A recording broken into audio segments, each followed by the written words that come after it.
Bismillahirrahmanirrahim. Assalamualaikum warahmatullahi wabarakatuh.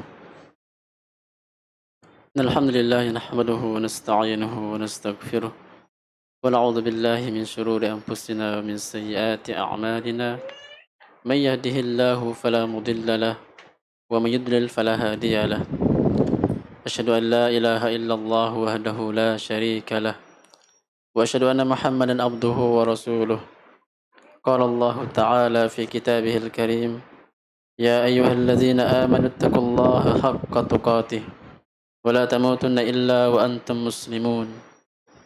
يا أيها الناس اتقوا ربكم الذي خلقكم من نفس واحدة وخلق منها زوجها وبث منهما رجالا كثيرا ونساء واتقوا الله الذي تساءلون به والأرحام إن الله كان عليكم رقيبا.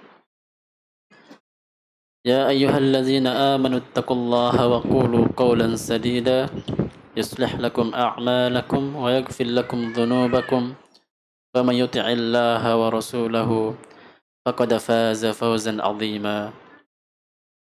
أما بعد فإن أصدق الحديث كتاب الله وخير الهدي هدي محمد صلى الله عليه وسلم وشر الأمور محدثاتها فإن كل محدثة بدعة وكل بدعة ضلالة وكل ضلالة في النار. Ikhwani rahimani rahimakumullah. Alhamdulillah kita memuji Allah Azza wa Jalla dan kita hendak selalu bersyukur kepadanya atas taufik dan hidayahnya sehingga saat ini masih Allah berikan kemudahan bagi kita untuk beramal saleh. Di antara amal saleh yang paling mulia adalah belajar ilmu agama, menjadi seorang talibul ilmi, penuntut ilmu syar'i. Merupakan jalan orang-orang saleh dan tingkatan yang mulia seorang menjadi talibul ilmi, penuntut ilmu syar'i. Talibul ilmi, talibun isim fa'il yang bermakna orang yang mencari. Dan isim mempunyai makna yang selalu memberi sifat, dan dia mempunyai sifat dan sifat tersebut melekat padanya. Isim fa'il talibul ilmi, maka artinya dimanapun dia berada dan kapanpun ia akan selalu menjadi seorang talibul ilmi, tidak akan pernah berhenti, tidak akan pernah berpaling dari amalan yang mulia ini, yaitu belajar. Kenapa? Karena para ulama yang sudah sampai derajat ulama pun masih belajar. Karena mulianya jalan menuntut ilmu syar'i tersebut. Ulama yang sering kita dengar nama mereka, mereka pun tetap belajar sampai mereka meninggal dunia. Dan kenapa sampai meninggal dunia? Karena belajar adalah ibadah dan kewajiban.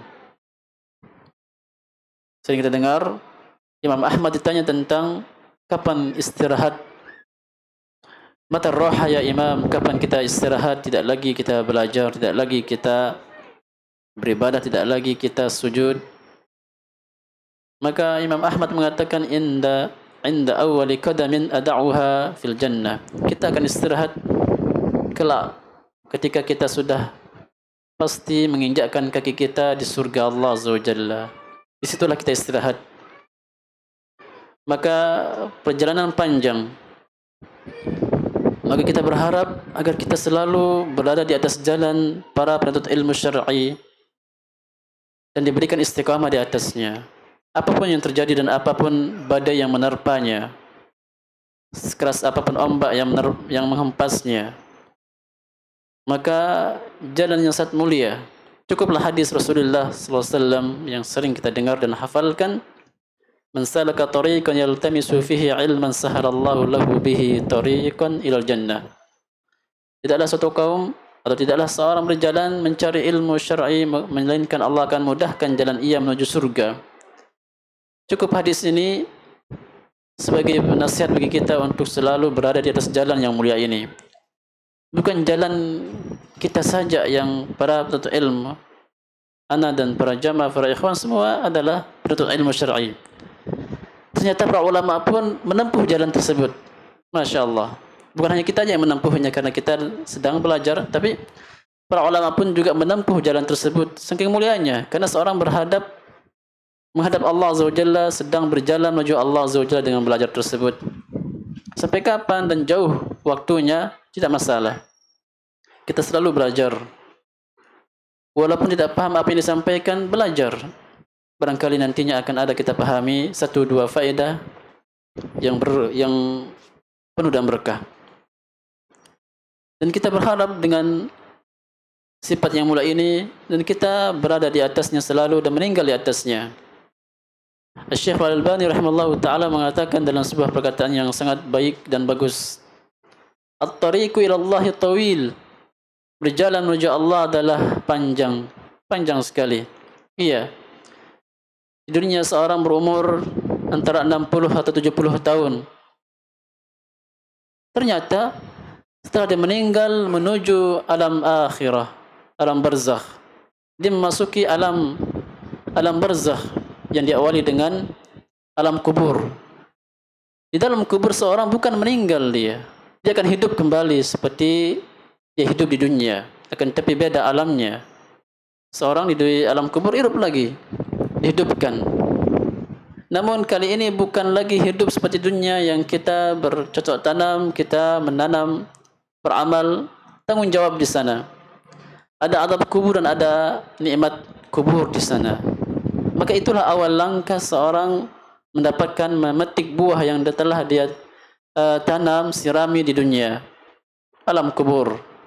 Itu pun panjang masanya sampai menunggu akhirat, masa hari kiamat yang akan tiba dan pasti akan tiba. Setelah itu manusia akan dibangkitkan semuanya dari awal sampai akhir ke padang mahsyar, berkumpul di sebuah tempat yang luas. Di sana seorang berdiri lama dan bertahun-tahun dan 1 tahun di dunia bukan sama dengan di akhirat. Bahkan 1 hari di akhirat tidak sama dengan di dunia. 1 hari di akhirat berapa tahun di dunia? 1000 sanah, 1000 tahun. 1 hari di akhirat 1000 tahun di dunia. Tidak ada arti umur kita yang hanya 70 tahun, 60 tahun. Panjang. Orang-orang menunggu di padang mahsyar panjang lama masanya. Barulah bergeser manusia dengan syafaatul uzma yang Nabi miliki, menghadap kepada timbangan amalnya, menghadap kepada hisab dan melintasi sirat. Kalau selamat alhamdulillah, kalau tidak lama lagi dia akan tenggelam dan berenang di neraka jahanam. Panjang masa tersebut.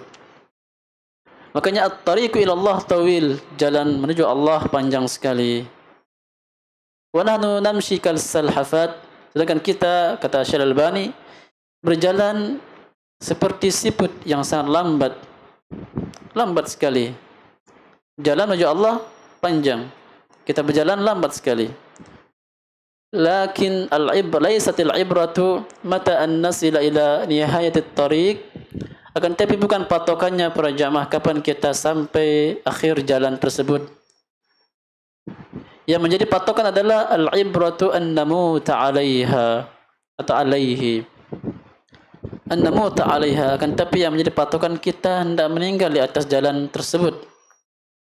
Kita hendak meninggal di atas jalan beribadah kepada Allah, mentauhidkannya, berjalan di atas mencari ilmu syar'i. Berbahagialah para penuntut ilmu syar'i, penuntut ilmu agama Islam, berbahagialah, istiqomahlah dan semangatlah, karena engkau berjalan menuju Allah Azza wa Jalla dan surganya. Melanjutkan kajian kitab Ushul Tsalatsah, kita sampai pada pembahasan hijrah. Ketika Rasulullah SAW berdiam 10 tahun di kota Makkah, hambatan banyak dan hinaan dan juga gangguan banyak. Demikianlah jalan dakwah, menyampaikan tauhid, menyampaikan manhaj yang benar, menyampaikan risalah Allah sangat berat dan sangat sulit, gangguan banyak. Maka Nabi kita Muhammad pun juga goyah sehingga menyuruh para sahabatnya hijrah ke Habasyah, dan ada juga beliau perintahkan hijrah ke Madinah, yang insyaallah Nabi kita akan menyusul sebagaimana yang telah kita bahas pada kajian berlalu. Maka Nabi kita diperintahkan hijrah ke Madinah, maka orang kafir pun tidak mendiamkannya. Demikian orang-orang yang berada di jalan kafir, jalan-jalan orang yang sesat dan zalim, tidak hanya dia zalim pada dirinya, akan tapi dia akan berjuang, dia akan menaruhkan harta dan jiwanya untuk memperjuangkan kezalimannya dan kesyirikannya dan kekufurannya. Dia akan berjuang mencari orang yang dia zalimi. Tidak cukup ia menghalau Nabi kita Muhammad berdakwah, akan tapi dia juga mengusir, menyakitinya, mengejarnya, menerornya. Orang sudah pergi, diterornya, dicarinya. Maka ujian berat sekali dan gangguan sangat kuat sekali kepada dakwah Nabi kita Muhammad SAW dan para sahabat yang beriman pada saat itu. Maka itulah, dari situlah Nabi kita Muhammad diperintahkan hijrah ke Madinah. Maka pembahasan kita kali ini tentang hijrah, karena memang kitab Ushul Tsalatsa berbicara tentang hijrah setelah hijrah Nabi kita Muhammad. Apa yang dimaksud dengan hijrah, dan kenapa hijrah Nabi kita Muhammad ke Madinah, dan kenapa beliau berhijrah, apa alasannya? Syekh Muhammad At-Tamimi dalam kitab Matan Ushul Tsalatsa mengatakan, wal hijratu al-intiqalu min baladis syirki ila baladis Islam. Hijrah itu, kata Syekh Muhammad At-Tamimi, pindah dari negeri syirik, negeri kufur menuju negeri Islam. Itu hakikat hijrah. Pindah dari negeri syirik dan kufur menuju negeri Islam. Wal hijratu faridatun ala hadhihi al-ummah min baladi syirki ila baladi Islam. Dan hijrah itu wajib hukumnya. Wajib hukumnya terhadap umat Islam dari negeri syirik menuju negeri Islam, wajib hukumnya. Makanya tidak boleh seorang muslim muslimah berdiam diri di tempat negeri kufur yang dia tidak bisa menegakkan agama Allah di sana. Wa hiya baqiyatun ila an taqumas saah. Maka hijrah itu tetap ada dan tetap wajib sampai hari kiamat. Wa dalil qauluhu ta'ala. Apa dalilnya hijrah itu wajib sampai hari kiamat? Firman Allah Azza wa Jalla dalam surat Al-Ankabut, dalam surat An-Nisa ayat 97 sampai 99.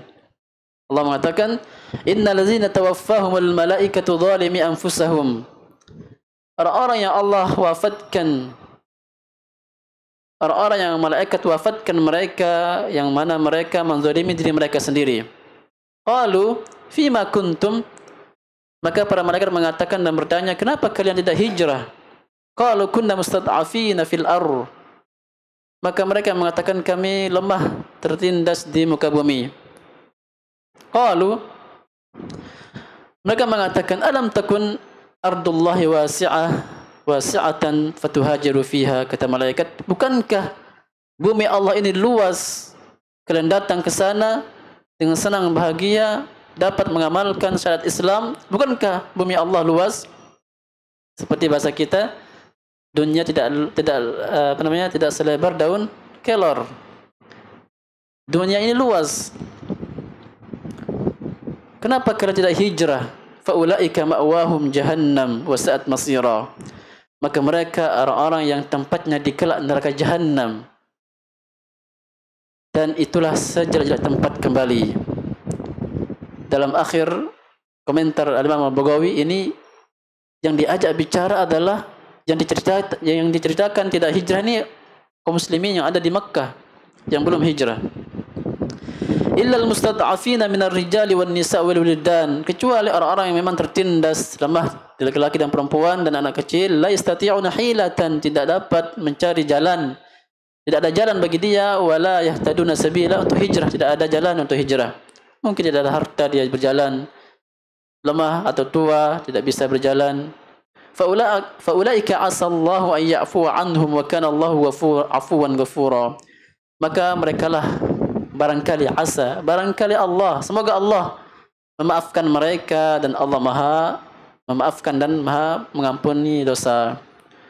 Wa qauluhu ta'ala, dan surat Al-Ankabut ayat 56, Allah mengatakan, ya ibadiyallazina amanu, wahai hambaku yang beriman, inna ardi wasi'ah, inna ardi wasi'atun fa iyaya fa'budun. Sesungguhnya negeriku, bumiku luas, maka kembalilah hanya beribadah padaku. Qala Al-Baghawi, berkata Imam Al-Baghawi, masih kita dalam matan usul salasah, nazalat hadhil ayah fil muslimin. Ayat ini yang tadi kita katakan menganggap diri mereka lemah, tertindas, tak bisa hijrah, adalah turun ayat ini pada kaum muslimin alladzina bi Makkah, yang mereka masih di Makkah, walam yuhajiru, dan tidak berhijrah. Kaum muslimin yang bisa mampu berhijrah tapi belum hijrah. Kenapa? Padahal Nabi SAW suruh sahabatnya berhijrah ke Habasyah atau ke Madinah. Nadahumullah bi ismil iman. Allah memanggil mereka dengan nama iman, berarti orang muslimin, bukan orang kafir yang disuruh untuk hijrah, tapi orang muslim yang beriman kepada Nabi kita Muhammad dan belum hijrah ke Madinah. Wa dalilu ala al-hijrah minas sunnah, dan hijrah atau dalil hijrah ini wajib sampai hari kiamat dari sunnah. Sabda Rasulullah SAW, la tanqati'ul hijratu hatta tanqati'ut taubah. Tidak akan selesai, tidak akan putus hijrah sampai taubat tertutup. Wala tanqati'ut taubah hatta tatlu'a asy-syams min maghribiha. Dan tidak akan tertutup pintu taubat sampai matahari terbit dari baratnya. Berarti hijrah sampai hari kiamat, sampai terbit matahari dari barat, baru selesai hijrah. Ini poin yang sangat penting, berharga dalam pembahasan usul salasah tentang hijrah. Dan hakikat hijrah, meninggalkan kesyirikan, termasuk meninggalkan kekufuran, meninggalkan kebid'ahan dan kemaksiatan. Seorang tidak bisa menerapkan hukum Allah Azza wa Jalla dan syiar Islam di sebuah tempat dia tinggal, maka dia wajib hijrah. Tidak bisa menegakkan Islam pada dirinya, maka wajib dia berhijrah, pindah tempat.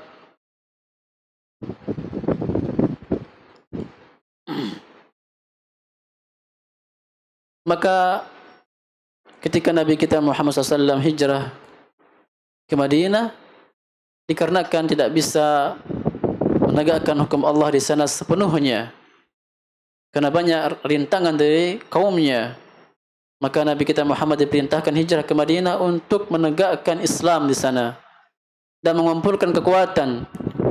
Karena di Madinah banyak para sahabat yang mendukungnya dan memberikan kekuatan, sehingga disusunlah kekuatan di sana. Lalu nantinya Nabi kita akan datang ke Makkah, menyerang balik, membebaskan kota Makkah, yang disebut dengan Fathu Makkah, mentaklukkan kota Makkah. Makanya ketika Nabi kita masuk dengan senjata menaklukkan kota Makkah, maka banyak orang masuk Islam, sehingga Makkah menjadi negeri Islam setelah ditaklukkan oleh Nabi kita Muhammad SAW. Dan demikian terputus hijrah dari Makkah ke Madinah karena sudah jadi negeri Islam. Adapun negeri lain yang masih termasuk negeri kufur, maka menjadi tetap wajib baginya hijrah. Nanti kita akan pelajari dobitnya, kapan sih dikatakan negeri itu kafir sehingga kita wajib hijrah. Ini akan dibahas pada pembahasannya. Jadi dapat kita ketahui alasan Nabi kita Muhammad hijrah, karena tidak bisa menegakkan Islam di kota Makkah. Padahal syariat yang Allah berikan di kota Makkah hanya salat. Kapan Nabi kita Muhammad diangkat Isra dan Mi'raj? Ketika beliau di Makkah. Diberikan salat, kewajiban salat 5 waktu. Salat lain belum menyusul, tidak bisa diterapkan di sana. Makanya Nabi kita Muhammad pergi ke Madinah, lalu turunlah syariat puasa, zakat, dan haji. Maka hijrah yang seperti ini wajib hukumnya, Karena tidak akan bisa tegak agama Allah jika pengingkaran dan juga gangguan dari kafir Quraisy sangat dahsyat. Tidak mungkin bisa terlaksana hukum Allah di sana. Sedangkan Nabi kita Muhammad, Nabi terakhir yang akan menegakkan Islam. Dan juga Nabi kita Muhammad diutus sebagai rahmatan lil alamin, basyiran wa nadhira, sebagai pemberi kabar gembira dan juga pemberi kabar yang tidak menyenangkan, peringatan baik dan jelek. Dan juga karena Allah menciptakan kita untuk ibadah.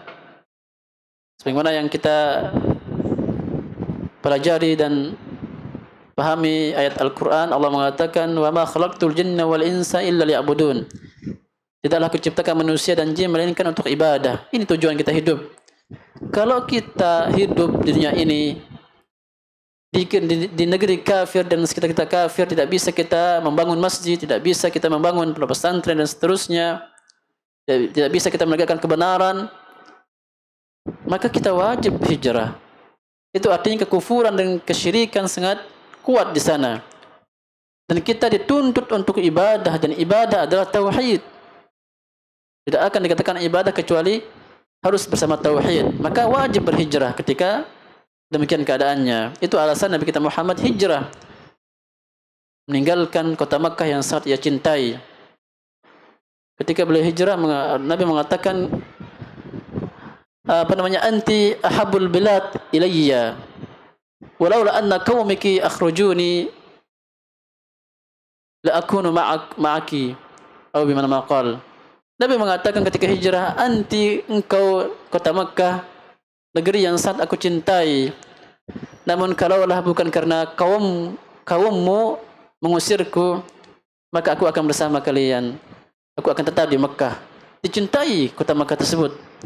Namun karena demi hijrah menegakkan hukum Allah, dan membantah dan memusnahkan kesyirikan dan kekufuran, maka beliau tinggalkan negeri tercintanya. Maka tidak boleh seorang berada di negeri kafir dan tidak bisa menegakkan hukum Allah di sana. Dia harus hijrah karena ardullahi wasi'ah, negeri Allah luas sekali.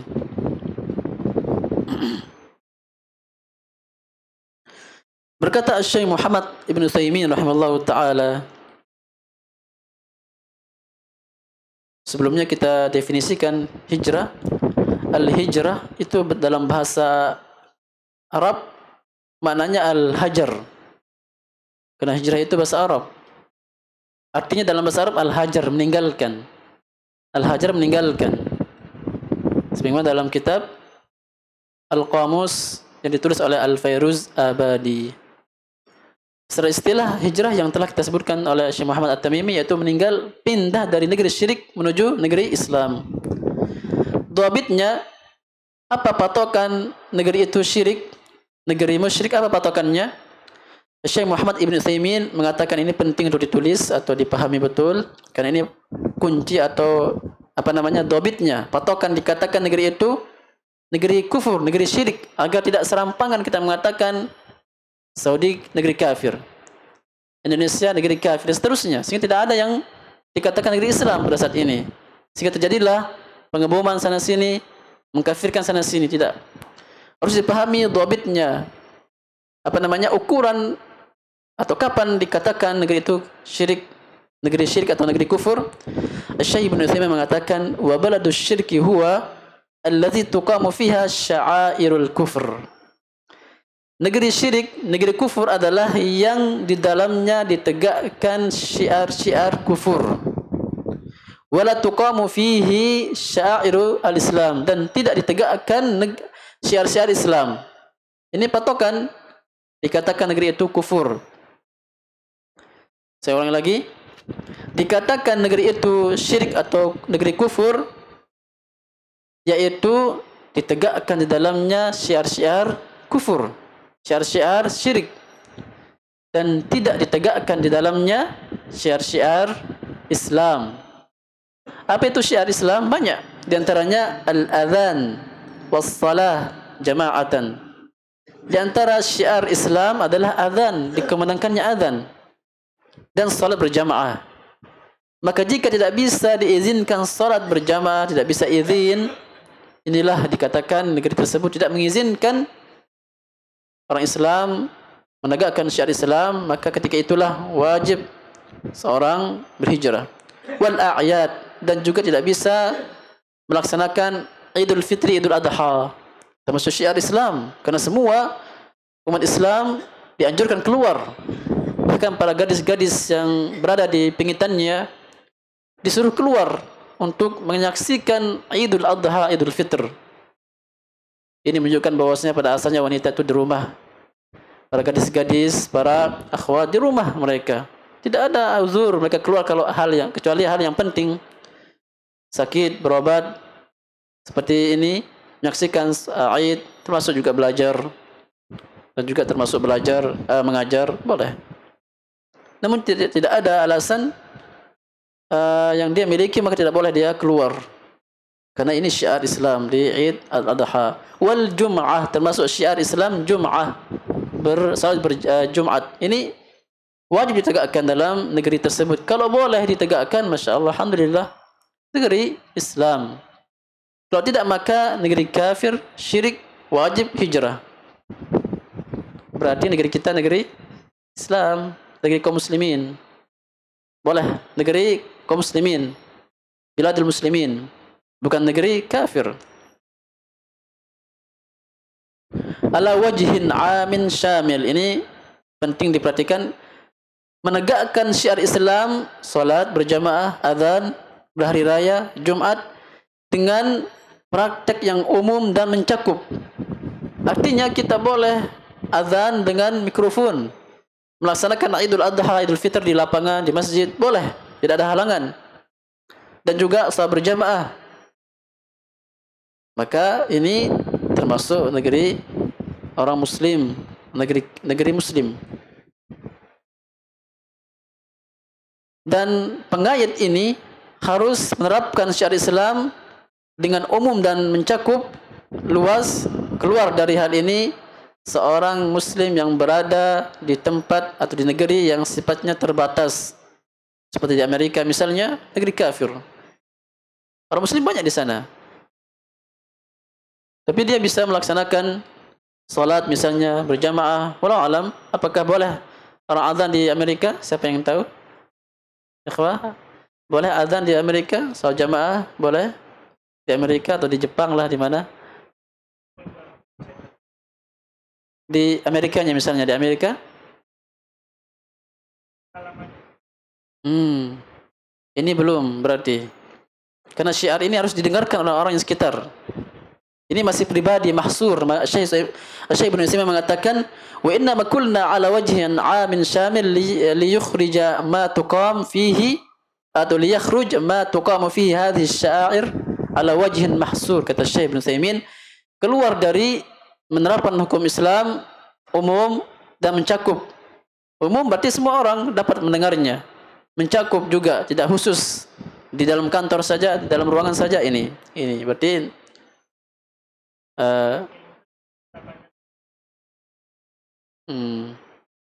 Masya Allah. Ke biladul kufri allati fiha aqliyat muslimah fa innaha la takunu biladu Islam. Maka seperti negeri-negeri yang di sebagian tempat ada muslim dan muslimahnya, namun tidak dikatakan negeri Islam.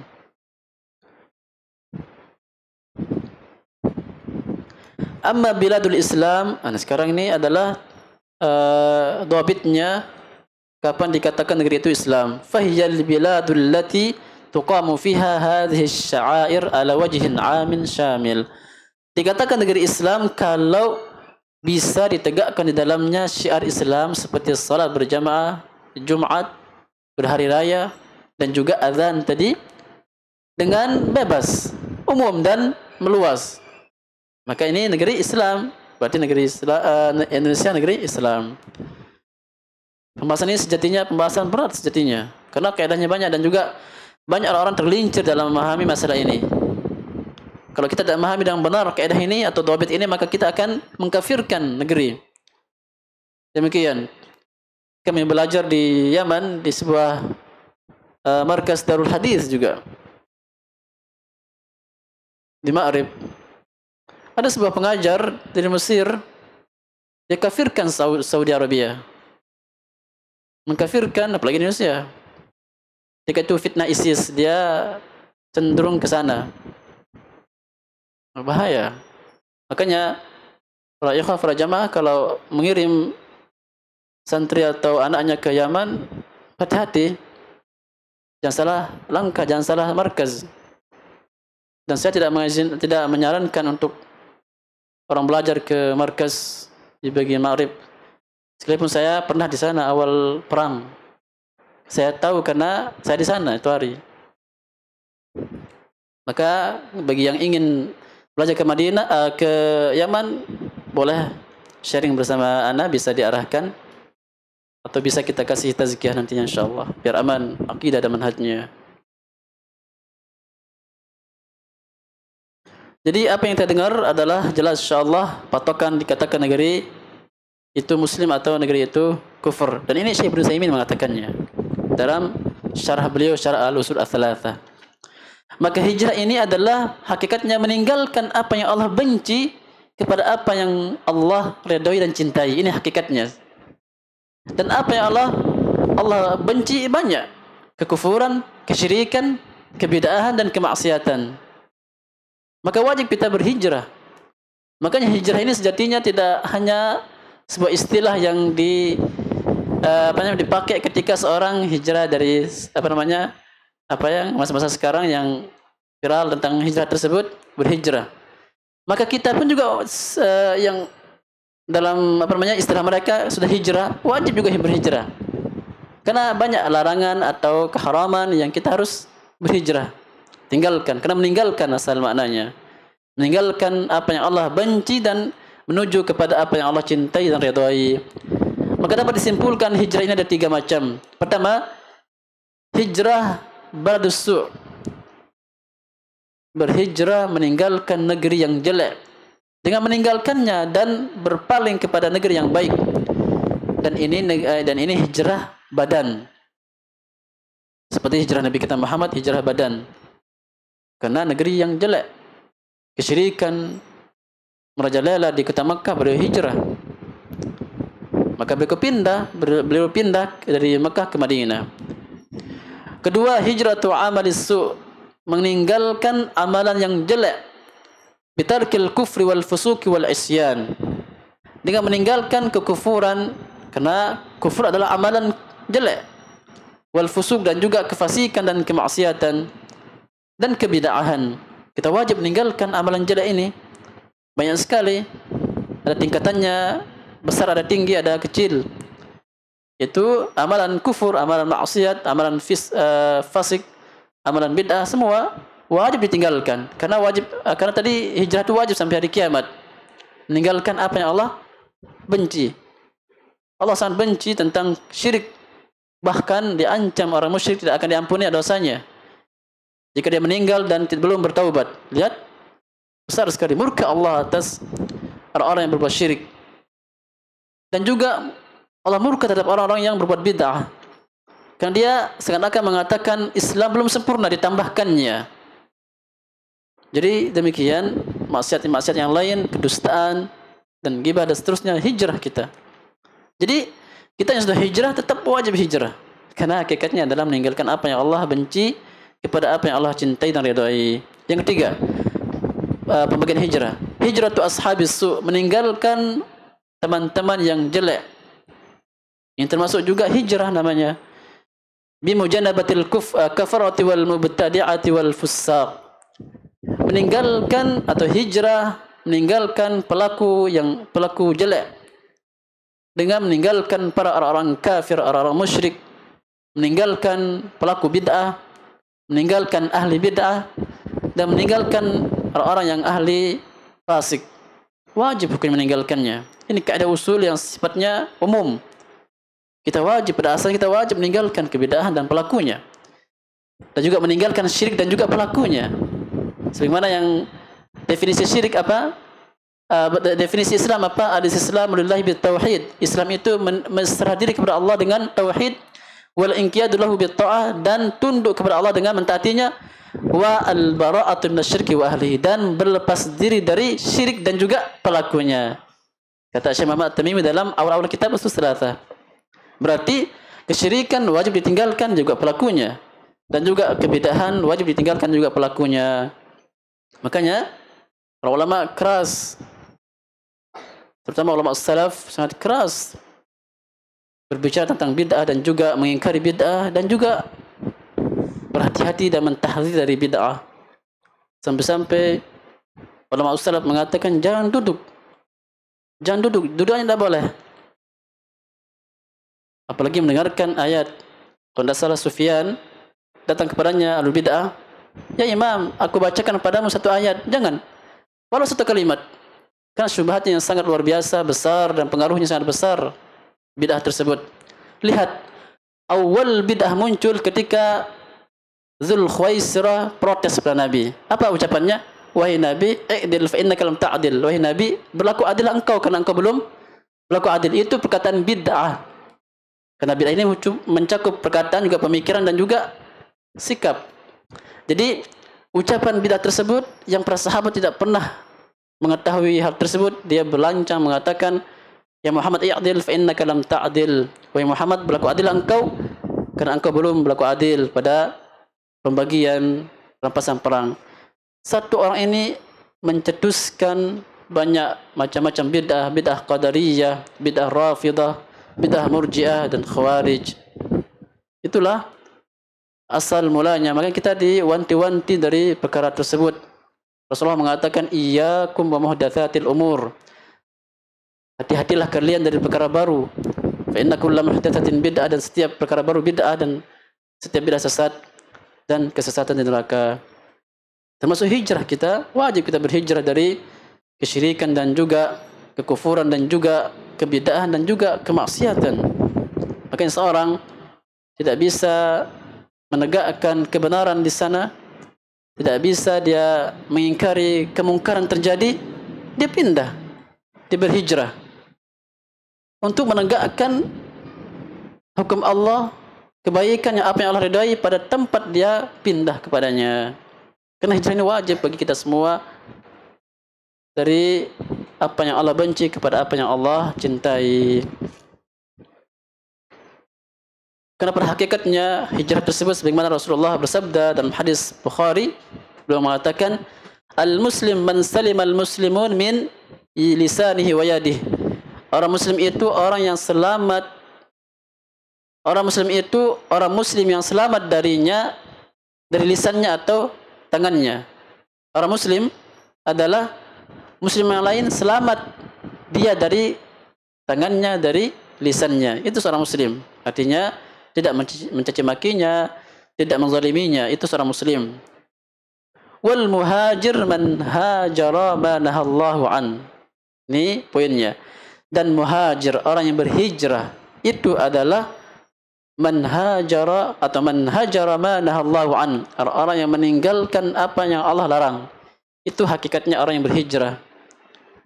Orang-orang yang meninggalkan apa yang Allah larang. Kata Nabi SAW, man al-muhajir man hajara ma nahallahu an. Orang yang hijrah adalah orang-orang yang meninggalkan apa yang Allah larang. Hadis riwayat Imam Bukhari dan hadisnya sahih. Saya bacakan perkataan Syekh Ibnu Utsaimin dalam Syarh Al-Arba'in Nawawi, wa amal hijratu ila sunnatihi wa syar'ihi. Adapun hijrah kepada sunnah Nabi dan syariat Nabi, fahadha mimma ja'al hathu alaih. Maka ada anjuran untuk berhijrah kepada sunnah Nabi dan syariat Islam. Wa dzalika mithlu, seperti adz-dzihab ila baladin linusrati syariatir rasul wadz-zawd anha. Jadi seorang berhijrah pindah tempat kepada tempat yang dia ingin menegakkan Islam, sunnah Nabi, syariat Islam. Dianjurkan. Misalnya seorang da'i, dia berada di sebuah tempat kampung yang susah menegakkan sunnah Islam. Dia pindah ke tempat lain yang di sana berkembang dia. Di sana dia menegakkan Islam, sunnah, maka dianjurkan. Jadi kita terkadang memang kadang rindu dengan kampung halaman memang. Tapi kalau niat menegakkan Islam, sunnah, dianjurkan untuk kita pindah. Namun jika dibutuhkan seorang da'i di tempatnya dan diharapkan, Masya Allah, kesempatan untuk menegakkan Islam. Berikutnya Syekh mengatakan fal hijratu ilallahi fi kulli waqtin wa hin. Maka hijrah itu setiap saat kita harus hijrah. Di setiap waktu kita hijrah. Wal hijratu ila Rasulillah li syakhsihi wa syari'atihi hali hayatih. Adapun hijrah kepada Rasul itu ketika hidupnya Nabi. Makanya para sahabat hijrah ketika zaman Nabi. Wa ba'da mamatihi ila syari'atihi faqat. Adapun setelah Nabi kita Muhammad meninggal, maka kita hijrah kepada mana? Kepada syariatnya, kepada sunnahnya. Demikian. Adapun kalau Nabi masih hidup, maka para sahabat hijrah kepada syariat Islam dan kepada jasadnya Nabi. Kalau zaman Nabi hidup, makanya para sahabat berhijrah ke Madinah. Jasad Nabi ke Madinah, maka para sahabat ke Madinah. Itu ketika Nabi hidup. Namun ketika Nabi SAW meninggal, kata Syekh Ibn Utsaimin, ila syariatihi faqat. Adapun Nabi kita Muhammad sudah meninggal, maka kita hijrah kepada syariatnya, kepada sunnahnya, kepada agamanya. Ini pembahasan tentang hijrah dari Syekh Muhammad Utsaimin yang sangat bagus. Waktu ya. Insyaallah masih menyisakan pembahasan tentang hijrah, insyaallah pada kesempatan berikutnya bismillah. Ini yang dapat kami sampaikan pada kajian kita hari ini, semoga ada bermanfaatnya. Aku qauli hadza wa astaghfirullah li wa lakum wa lisairil muslimin min kulli dhanbin innahu huwal ghafurur rahim. Wassalamu alaikum warahmatullahi wabarakatuh.